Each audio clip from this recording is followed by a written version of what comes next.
Good morning, everyone, and thank you for joining Empower 2021. I'm Eric Sugar. I'm the CEO at ProServeIT, and I'm super excited today to introduce a good friend of mine, Ryan Walters. He's a former Montreal Canadian. I do hold that against him. He's won multiple Stanley Cups. He's coached the Vancouver Canucks, and he's here today to chat with us about leading in disruption and leading the shift. And with that, I'm going to pass it over to my good friend, Ryan. And away we go. Have a great Empower everyone, and looking forward to seeing you throughout the day. So thanks so much. And it's awesome to be with everybody today. And thank you for what you do. Thank you for giving, and thank you for serving, and just thank you for all the things that, I know there's many different groups here today, but thanks for everything that you do. Now, I'm an old hockey player, and I love the concept of high performance. One of the things that I really work with companies around, associations around, is why do some teams win and why do some teams lose when they have the same talent? That might be the one thing that drives all my curiosity. And so today we want to actually look at the 6 mindsets that really make a difference in how we do our performance, and how we do our leadership, and how we do our team, okay? So that'll be the context of what we do over the next little bit. But let me give you a little bit of a history. So how did I figure this out, and how did we sort of think about this concept? Well, when I was playing for the Montreal Canadiens, so that was back in the 80s. So I was traded to Montreal in 1982. And I left to go play for the Vancouver Canucks in 1991. So I had a real good streak in Montreal. I had a fun time there. And in February of 1986, we were a disappointed, underperforming team. Now, I'm not going to ask you if you've ever been on a team that underperforms. I think we all have at one point, haven't we? So think about this concept. We're struggling, emotionally. We're struggling relationally. We're struggling to get our best game on the ice. And in February, we had a large meeting where Bob Gainey, our great captain, pulled us all together. And he really just sort of laid it on the table. He said, listen, we can continue this way. We can get the coaching staff fired and a bunch of us traded. That's an option.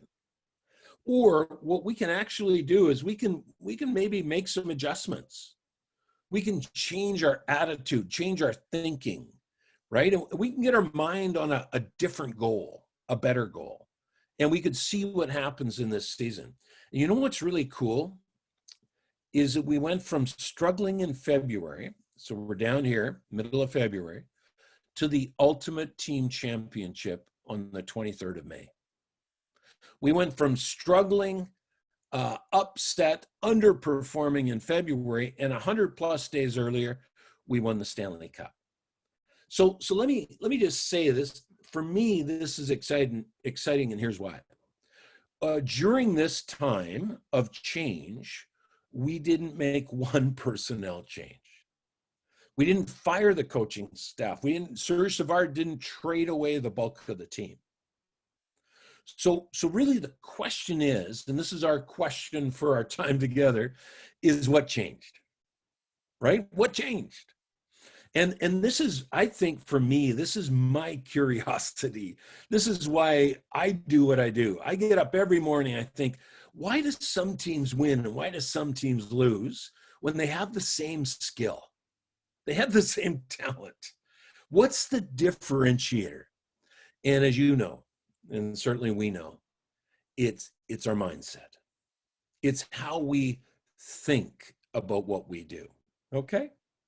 So we're going to spend some time looking at 6 mindsets that really dictate our performance, our leadership, our team. And we'll have some fun with that. When you think about the times we're in right now, it's not an easy time.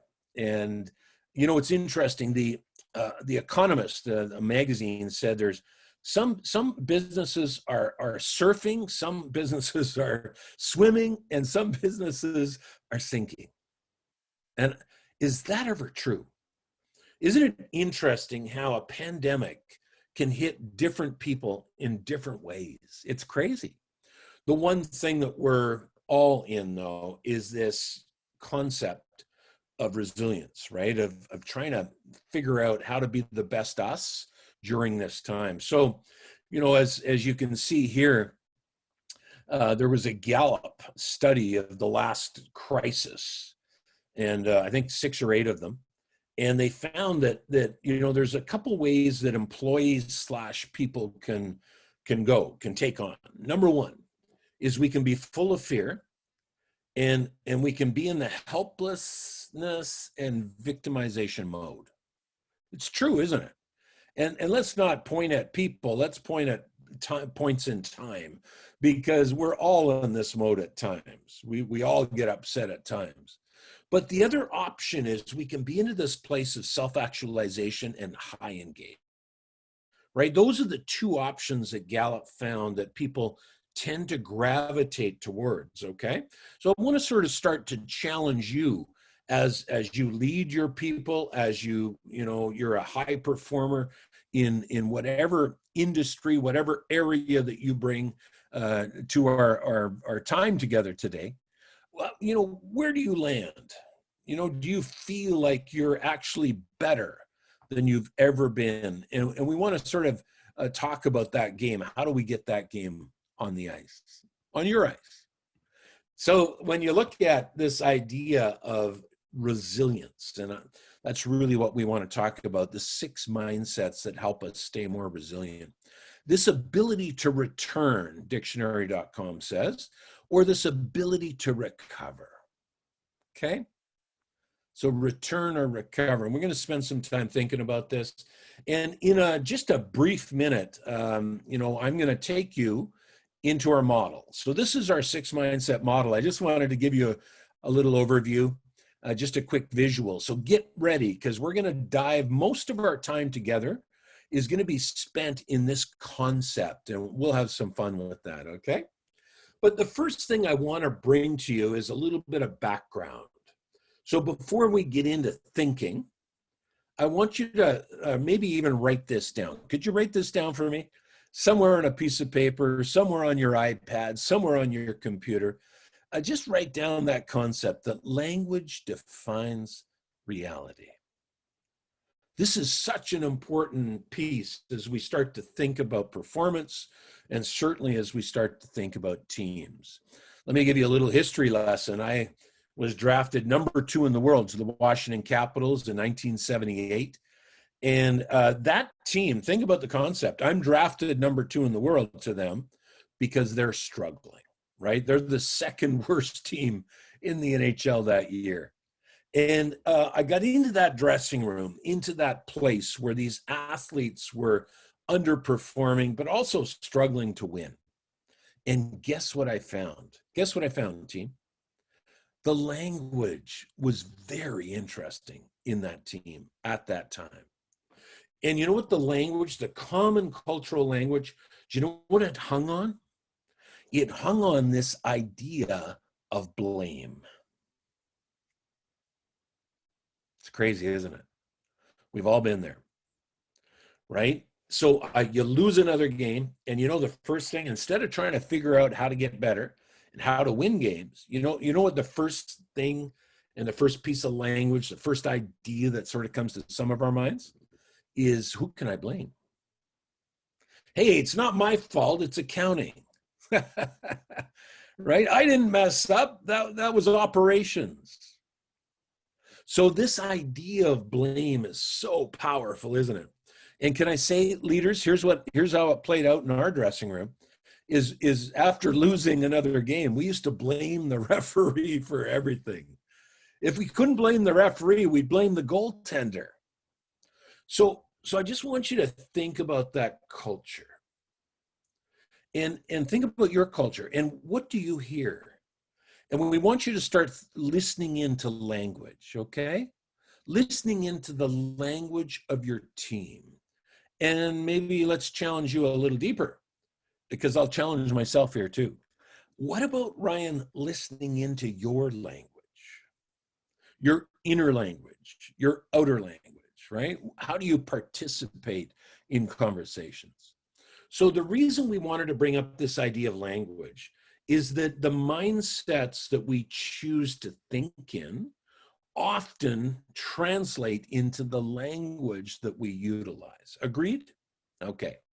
So that's the concept there. I get traded to these guys. So I go from the Washington Capitals, where we struggled to win, to the Montreal Canadiens, where we really struggled to lose.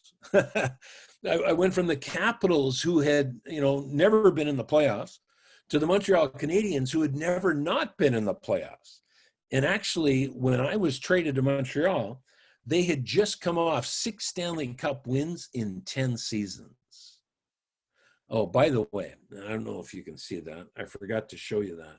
This doesn't work quite as well over the internet, but let's see if you can see. So there's the front of the Stanley Cup ring for 1986, okay? and next time we're gonna do this in person, and you're gonna put the ring on, okay? That'll be fun. So I go from a team that is losing often to a team that has had high success. Okay, so let's talk about the Montreal Canadiens language. So I get into that dressing room and I see very different language. As a matter of fact, that language tended to hang around these words and hang on this concept of no excuses. What a difference, right? The other day I missed a client call, and I called the gentleman back and I said, it's totally my fault. Won't happen again. Totally my fault. What a difference that is, right? So instead of sort of going, ooh, I messed up. Yeah, but the reason I missed the call was, it's COVID and I was tired and right? And so you got to look to blame things. No excuses. And it really, that drove everything with my time in Montreal, right? We weren't perfect and we didn't have perfect language, but it really identified and defined the culture that we played in, and the team essence, right? The team values that we felt were important. So think about that concept. I go from Washington, where there's certain language, to Montreal, where there's different language, okay? And I want you to start to think about your organization and your team and your language. And then really at the end of the day, would we agree, leaders? Leadership is about influence. How do you and I influence the language of our team, okay? So why are we looking at language again, Ryan? Very simple, because it's hard to see mindset, but it's easy to listen into language, isn't it? And the mindset that we take on, right, it replicates or connects to the language that we hear, okay? The language that we say. By the way, what a gift. I know he's struggling right now. He's my buddy. And Guy Lafleur, what a player. And when I got to Montreal, Guy was my roommate. Amazing man. You know what Guy taught me? He taught me this little concept without even telling me. I just watched him. And the concept was simply this: to be the best in the world at whatever you do, the first foundational step is you must turn your have-tos into want-tos. Not good. So simple. You must turn your have-tos into want-tos. And I'm so thankful that Guy showed me that concept. Thank you, Guy. Got to Vancouver, played for the Canucks. They were in a very different mindset. Like if you look at Washington, that at the time was struggling with blame. The Montreal Canadiens were firmly into this concept of no excuses. The Vancouver Canucks were in a place where they wanted to learn how to win.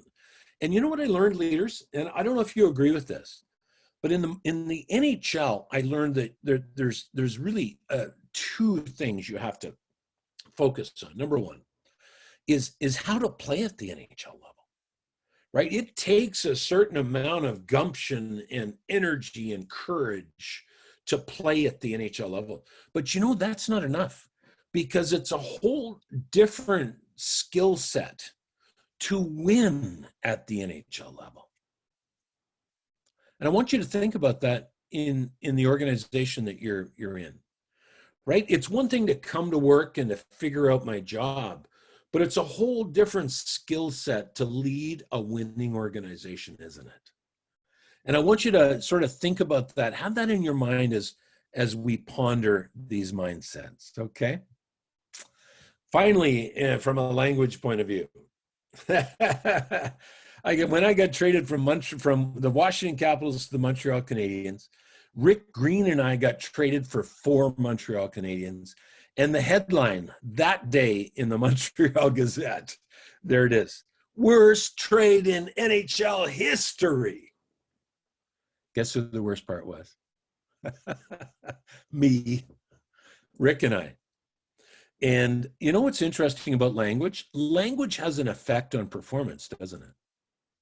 Do you know, leaders, I actually underperformed for the next month. I was living someone else's headline for my life, for my game. I internalized what the newspaper said. Goodness gracious, Ryan, come on, grow up. It's fascinating, isn't it? Language has high impact on the people around us, okay? So that's a concept that we want you to sort of think about as we dive in to the 6 mindsets, and we'll have some fun with that. Secondly, as a setup, and this is going to go real quick, I want to show you our performance process, because I think this helps you better understand sort of where the mindset fits in to high performance, okay? And here's a simple diagram. At the very top, we have the results of our lifetime.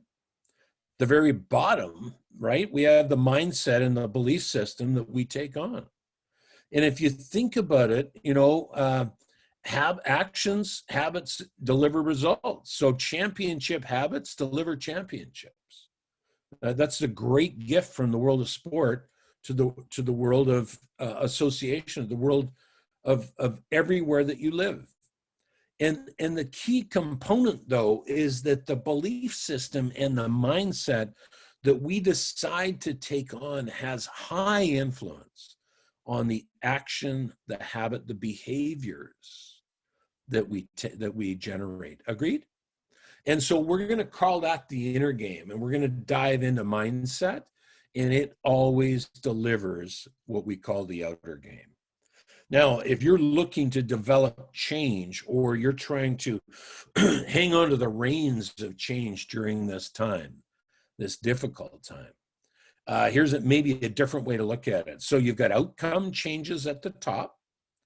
Those are easy, right? You can put them down on a piece of paper. That could be your business plan. It could be, you know, certain changes you want to make.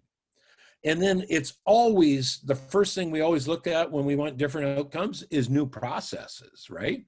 We're going to do things different so that we get something different. But you know what we're finding, leaders, especially during this time, is it doesn't always work that way. Sometimes the processes that you change don't stick. And that's where you have to look down here at the identity change, right? If the belief system and the mindset are not in place to create the processes or sustain the processes that you want to change, you won't get your desired outcomes. So we do a lot of work with organization down in this area, right? What is the identity of the people of your culture? And then finally, the experiences of your people and your culture are everything, aren't they? 2 questions here. If you're a leader of an organization right now, here's your first question. What experiences are my people having today? Lots has changed, right? Some of us are working from home. Some are, you know, in the office. Some, you know, some are in different places. The way we do business has changed. Let me ask you this question. Do you know the experiences that your people are having and the impact those experiences are having on your culture? Number two, from an experience point of view, what experiences do your people need to have to actually create an identity that will deliver the processes that give us the desired outcomes? So if we want change, we always have to look at experiences. And can I say this, leaders? Out of the experiences of your lifetime so far, you lead. It's good, eh? It's simple. And so what new experiences do you need to have as a leader to grow yourself as a leader? That's always on our minds as we move. All right. So I want to jump into this word, and then we're going to jump into the model, and we're going to be finished up.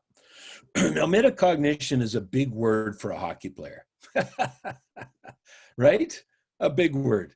And it's a simple concept, though. It's called thinking about thinking.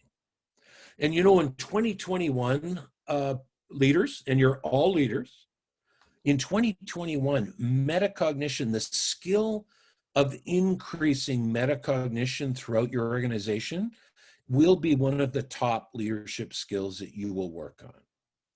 So metacognition, you want to have your people generate the insight. You want to change the thinking of your people.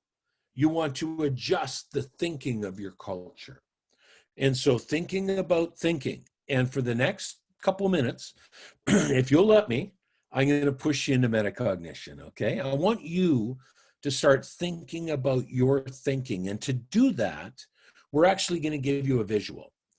And it's the visual, we call it the Thinking Tendencies Model. This is a model we've come up with in the past little bit. And we have been training this model across North America. And it has just had huge impact with companies, because it delivers the companies that we work with, the organizations that we work with, it delivers new language. How do you want to change your culture? How do you want to increase performance? You want to have new language, okay? So here's our visual. I showed it to you before, but very simple. And there's 4 pieces of context in this model that delivers 6 areas that we call, you know, the thinking or the mindsets that you take on, okay? So the first one is positive thinking. We're going to put positive thinking up in the top goal, okay? So that's easy. The second is negative thinking. We're going to put negative thinking in the bottom crease, in the bottom goal. You know, sorry about this, but you see the ice arena? You guys got to put up with me, right? I'm an old hockey player. You have to put up with me. And so on the left-hand boards, we're going to put past thinking. Okay, so let's go over this again. Positive thinking in the top, negative thinking in the bottom, past thinking on the left-hand boards, and future thinking on the right-hand boards. Okay, so very simple context, but it really takes us deep in 6 areas. So let's go there now. I want you to start thinking about past negative thinking. By the way, anytime you ask your people or yourself a thinking question, how long have you been thinking about that? When did you start thinking about that? Do you know what happens? You push people into metacognition. They have to think about their thinking. And throughout this model, I'm actually going to be pushing you into that metacognition concept that we talked about. So this is past negative thinking. So what would be some of the words that you would think about that would describe past negative thinking? Past negative thinking, right? So certainly disappointment, you know, certainly blame. That's our Washington Capitol word lived down here. And you know, it's, if you think about it, past negative, when we lost a game, where did our mind go? Oh, we lost again. I can't believe it. Can't believe our goalie isn't better. Interesting. So past negative often includes blame. It's where we complain. And here's your big word, right, leaders? This is where we have regrets. Agreed? This is where we have regrets. And, you know, I don't have time today, but I could share with you multiple regrets that I've had in my life. And when I you know, what's funny is they keep coming back, don't they? You ever do that? I haven't thought about something for a long time, and boom, a trigger brings it back, and I live it and I feel it and I'm emotional, just like I was that first time. So past negative, here's a thing we want to say to you leaders. If you get stuck in past negative, we want you to use 2 words. We want you to say next time. Because you know where next time moves you? It moves you into a very positive place. Okay, I screwed up again. I messed up. I have regrets. Next time, I'll do this. Okay? So past negative is not right. It's not wrong. It's just one of 6 mindsets. And it's a place where leaders like us can ruminate. Agreed? All right. By the way, just before I move, how's the energy of past negative? If you and I live in past negative for a couple hours, how's our energy? And leaders, that's the key to our time together today. Your people emulate your energy. One more time. Write it down. Your people emulate your energy. Okay? Why are we looking at 6 mindsets? Because it generates 6 different types of energy. And would you agree that as a leader, we want to be more intentional with our thinking so that we're less sort of wishy-washy with our emotions or our reactions? Okay? Let's move. Next time.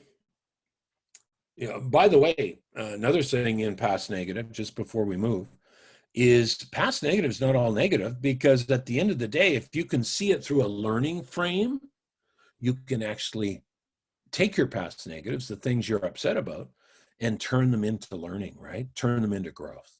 Awesome. Bottom right, we're going quick here. We're going to call that future negative thinking. Remember the context, the future boards over here, and then negative thinking in the net down here. So in this quadrant, we call that future negative thinking, okay? This is brilliant, isn't it? This is where fear lives. This is where worry lives. This is where anxiousness lives. You know, you might as well just say this is where COVID lives, right? Or at least the news cycles. Would you agree that the news cycles that you watch on the internet or on the TV or wherever, like, are they not like 98% future negative? So this is an area that's not right, it's not wrong. Future negatives are, they're also, you know, if you think about it as a leader, don't you have to have contingency plans? 100%. So you need to look at, you know, future negative, what might happen wrong so that you can build a plan. But here's our point, leaders. How's your energy? If you spend a couple hours in future negative thinking, how's your energy? And so here's what we're going to recommend is that in past and future negative, go there, spend time there, but compartmentalize your thinking and put a timer on it. Okay? So take your watch or your iPhone or whatever, your computer, and put a timer on it. Give yourself an hour and a half in future negative. Look at everything that could go wrong and then get out of there. Why? Because your thinking dictates your energy. Okay? Future negative is fascinating. And you and I could spend, oh my goodness, a day figuring out future negative thinking. By the way, do you know this is where NHL teams lose Stanley Cups? Do you know this is where your teenager loses the job before they interview? Do you know what Mark Twain said? Mark Twain had a great thought here. He said, if a cat steps on a hot stove, got that visual? that cat will never step on a hot stove again. The problem is that cat will never step on a cold stove either. Isn't that good? Do you know where most of your next success is going to be, leaders? On the other side of the cold stove. But you're not going to go there because you got burnt last time. That powerful? Future negative can be a great distractor of creativity, right? Can be a great distractor of energy that we need to move forward. So really, really think about future negative. You think about the pessimism, right? The fear, it's where we're anxious. And this is where you look at your worst case scenario, though. It's not all bad. These are the contingency plans. All right, we're moving. Top left, past positive thinking. Such a great spot, isn't it? If you journal, and can I say this, leaders? I'd love you to journal. So start 2013 by grabbing 2013, I wish.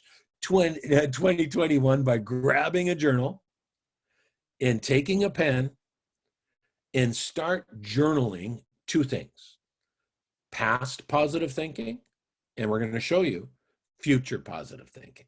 Okay? That's what we want you to journal. What are the things that you're so thankful for? What are the things in past positive that, are past wins and great memories and times that you loved? So really focus in on that. And then, as we keep moving, I'll go to the other side here. Make sure that that when we look at future positive thinking, that we're journaling what we want. Do you know what we've learned during 25 years of leadership development? Most people don't know what they want. And here's the add-on to that note. Most people don't get what they want because they don't know what they want. Starting in 2021, journal. Just keep writing. What do you want? Right? What do you want in your relationships? What do you want in your business? Right? What do you want in your community? What do you want in your finances? Right? What do you want in your exercise? What do you want in the way you eat? Like, what do you want? And this idea of the reticular activating system in our brain, it gives us more of what we want. It brings stuff alive. It's not magic, but it's magic.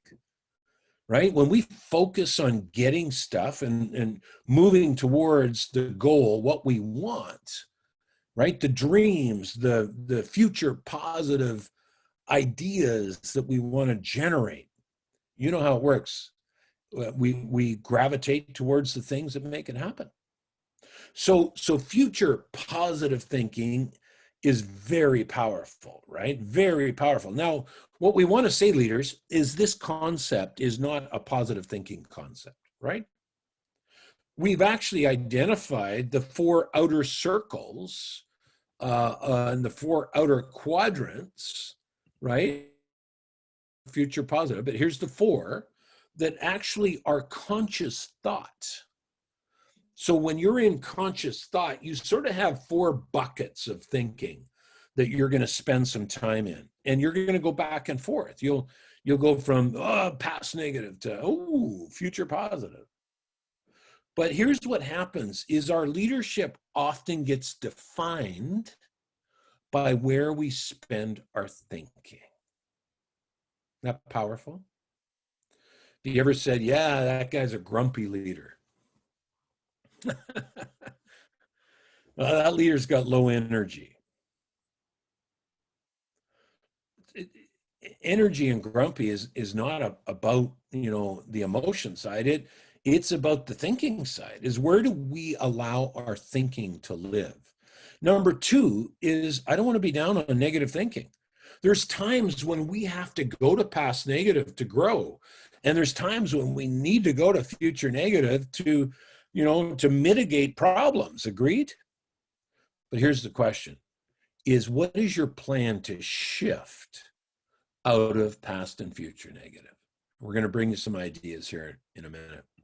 So if you think about it, leaders, here's how we do it. when we chunk it down. Okay, so past and future negative, we call the defensive zone. Isn't that fun? So do you ever have to play defense to win games? Totally. Let me just say this though. Is it ever any fun to always be in the defensive zone? Not in hockey. It takes a lot of energy, actually. Then we've got up here in past and future positive, we've got the offensive zone. Great analogy. We're moving towards the net. We want to create offensive production. And then we are really excited about something, a new step actually we want to bring you in the neutral zone. And we're going to show you two mindsets that we've delivered in the neutral zone. Okay? We'll have some fun with that. So let's dive into the neutral zone. We'll start to finish up our concept. And what we wanted to bring you today was this idea of resilience. We want to give you some ideas around resilience. We wanted to tie that in. Remember this concept of language. So what language do you have in past negative, right? What language do you hear in future negative? What does past and future positive language sound like? Okay, we love you to be listening in and say, oh, that's future positive. We actually have companies across North America right now that are using this language in their boardrooms, in their management meetings, right? In their cultural meetings. Hey, no problem. Let's go to future negative now. What could go wrong here? And it's sort of cool when you have new language to talk about what you're thinking about. Okay? So let's go to the neutral zone. We'll have a little bit of fun here, and we'll go a little deeper on the other on the other pieces, and then we'll finish up. Okay. So there's two ideas of thinking that we've decided in the neutral zone. Remember what neutral is, just to help out here, right? It's not past thinking, and it's not future thinking. Agreed? We're in the moment. Are you guys reading a lot about that, these days, where you want to stay in the moment? You don't want to go backwards, you want to go forwards, you want to stay in the moment, especially in conversations with people. So in the moment, in the neutral zone, we can either be in conscious thought or non-conscious thought, okay? And so there's a huge differentiation between those two mindsets in the moment. Now, we've spent a lot of time with non-conscious thought in the neutral zone, and we call it the flow zone. And it is powerful, isn't it?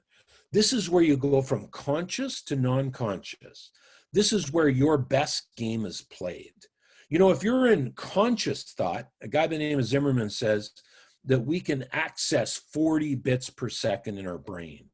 But if we slip into non-conscious thinking, we can access close to 2 million bits per second in our brain. Is that crazy? Wow. What do you want in front of your client? What do you want when you're programming, right? You want non-conscious thinking. Can I bring you back to hockey a bit? When I'm playing hockey, fans used to come up to me and say, oh, Ryan, great game tonight. And boy, the fans were into it. And they really, helped you win that game. And I used to feel bad in saying, I'm so sorry I didn't see the fans. Isn't that crazy? I didn't feel the energy and I didn't hear the screams. You see, I was in the flow zone. I was in non-conscious flow. And it's not that I didn't hear, it's just that I was in the moment. I was doing what I was doing on the ice. So the flow zone is something that we're going to spend just a touch of time around. How do you increase flow in your business, in your organization, in your life, okay? The second mindset that we find in the neutral zone is what we call conscious thinking. And this is powerful, right? Because we're actually going to name it mindfulness. Now, the mindfulness is when we're in conscious thought. So this is where a lot of solutions happen.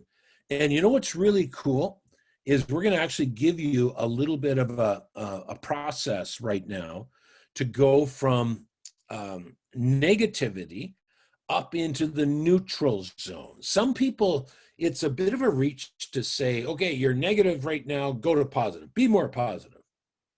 But it's a little easier to say to people, listen, let's spend a little time in the neutral zone. So we're gonna show you how to do that in just a minute. Let's just touch on flow though.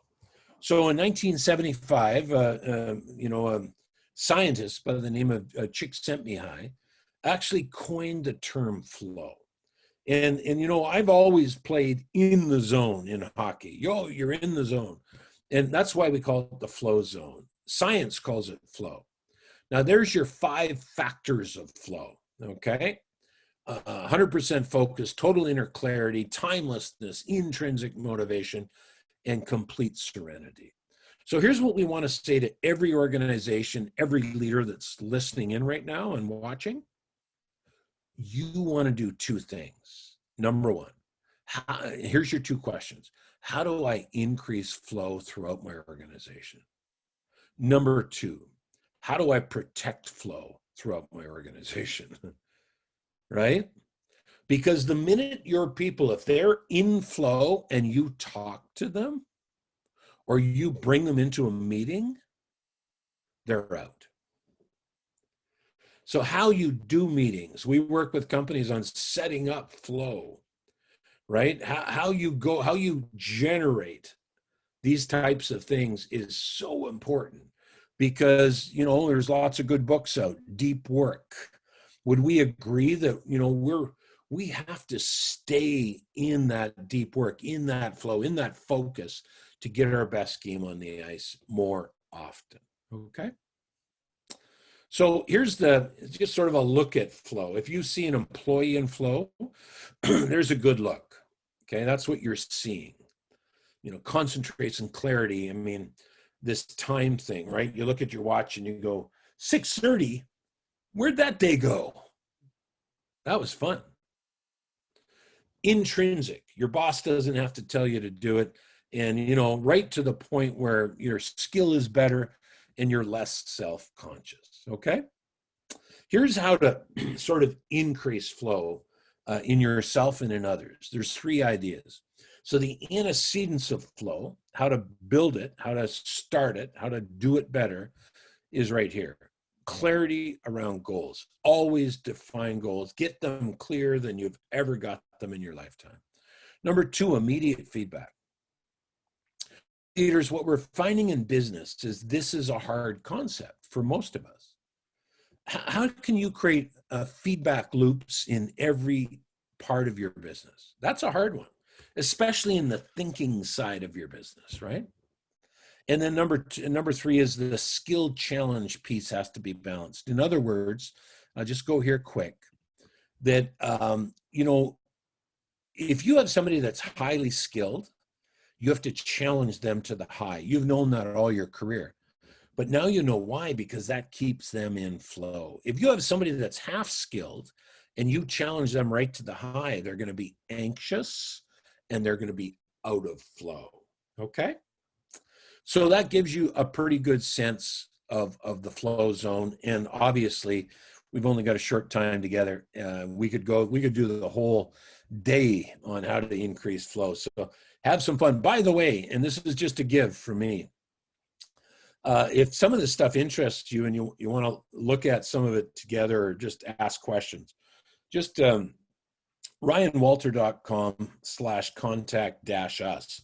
Just go to ryanwalter.com and send me a note, okay? Love to try to answer some of your questions or start a dialogue or whatever. I want to give you this quick little quote, and I try not to use too many quotes, but this is powerful as we look, finally, the 6th mindset is mindset. Is mindfulness, sorry. Frankl said this, between stimulus and response, there's a space. It's so good I have to say it again. Between stimulus and response, every one of us has a space. And in that space is our power to choose our response. And in our response lies our growth and our freedom. Do you know, leaders, we are fortunate to live in North America, and North America is, Canada, the US, we're free countries. So thankful. But we're really not free. Boy, I say this carefully. Because many of us in these free countries are in bondage. Agreed? And you know where the bondage is? It's in what we think. We are responding and we are reacting instead of taking initiative with our thinking. Freedom that we ever have is when we choose our response, right? Where we choose our thinking. So Frankl's brilliant, and here's what mindfulness is, and it's a really important piece. The practice of maintaining a non-judgmental state of heightened or complete awareness of one's thoughts, emotions, or experiences on a moment-to-moment basis. So mindfulness really ties into this idea of metacognition. Now, we want to give you a solution here, and this will help finish up our time together, to this idea of living in negativity.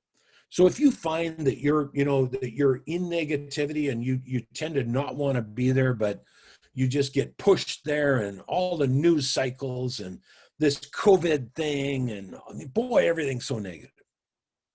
Here's what we want to recommend.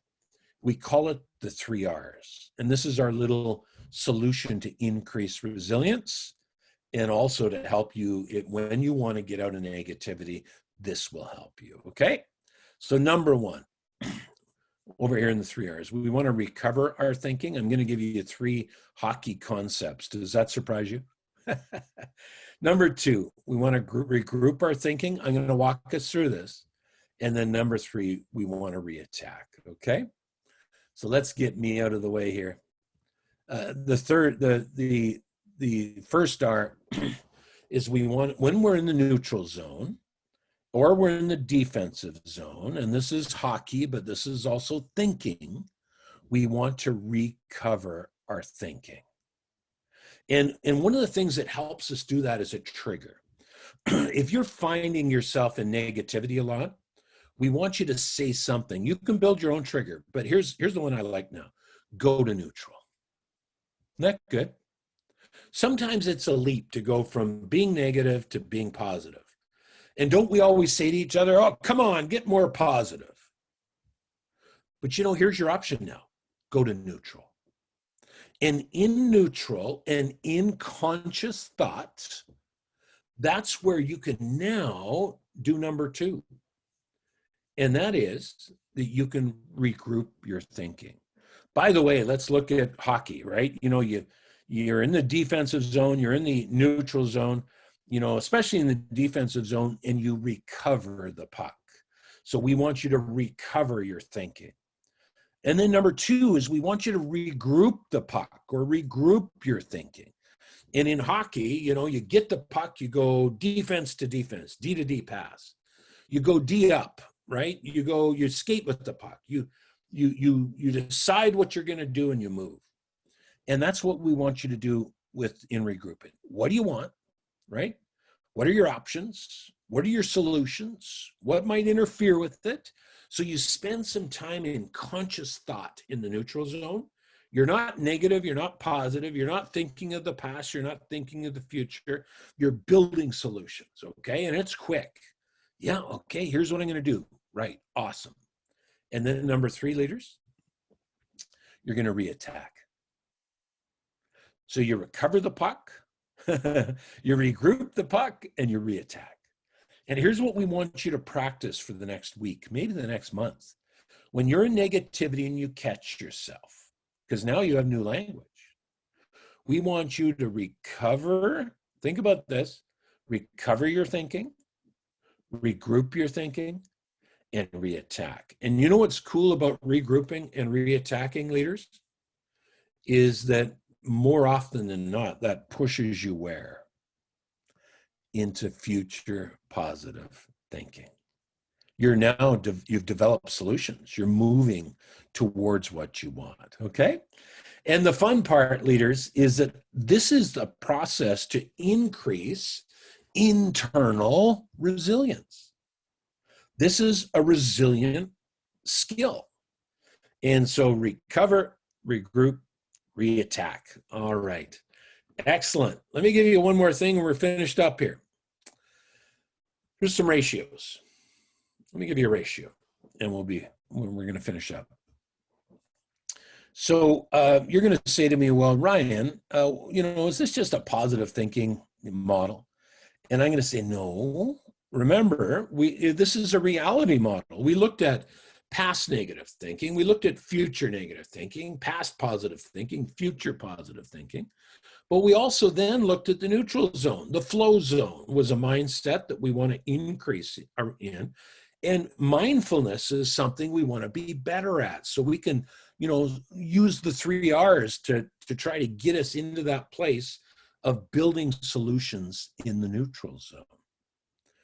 Here's what Marcial Losada found, that in business cultures around the world, it takes 3 positive interactions to every 1 negative interaction to hold the culture you have, 3 to 1, okay? How about this one? And I'll just go quick here as I finish up. John Gottman says that in primary relationships, in personal relationships, it takes 5 positive interactions to every 1 negative interaction to hold the relationship we have. So let me just ask you the question, leaders. Science is saying that there's ratios of positivity to negativity that we need to pay attention to. Is negative stuff wrong? No, not all the time. But is there an important idea around the ratios of creating positivity to negativity? 100%. Shifting to positive, right? Science is saying that our brain can be over 30% more productive if we're in a little more positive than negative, neutral, or stressed. How about this area of sales, right? 37% more productive. And how about this one? If you're going to go to the doctor next week, make your doctor happy, right? They'll be able to help you out just a little more. How do we do it? Let's end with this, right? How do we scan for a little more positivity than negativity? Well, it's a good old journal again. Write down 3 things at the end of every day that you loved about your day and why. Please start that. So cool. Helps so much. Do it just before you go home to your spouse and your kids if you have them. Number two is journaling. Number 3 is exercise. And we could go deep into that, but you know that. Endorphins, right? Dopamine, all that stuff. And then number 4, start every day with a positive email to somebody on your team, to somebody in your family, to somebody in your neighborhood, to somebody somewhere. And send a text, send an email, and make sure you're thanking them or it's positive, and make it the first thing you do as soon as you get to the office, okay? So 6 mindsets, leaders, 6 mindsets that move us from February with the Montreal Canadiens in 1986 to May, right? What changed? Our attitude changed, our emotion, our focus, our energy changed. And what changed it? The way we thought. So I want to thank you for our time together. I'd love to work with you in the future. And I don't know if I'm throwing it back to Eric, but I'm sure Eric's going to jump in here. And I want to say hi to everybody at ProServeIT and just everybody in this amazing idea of, adding value to people who are adding value to other people. So thank you for what you do. Have a great day.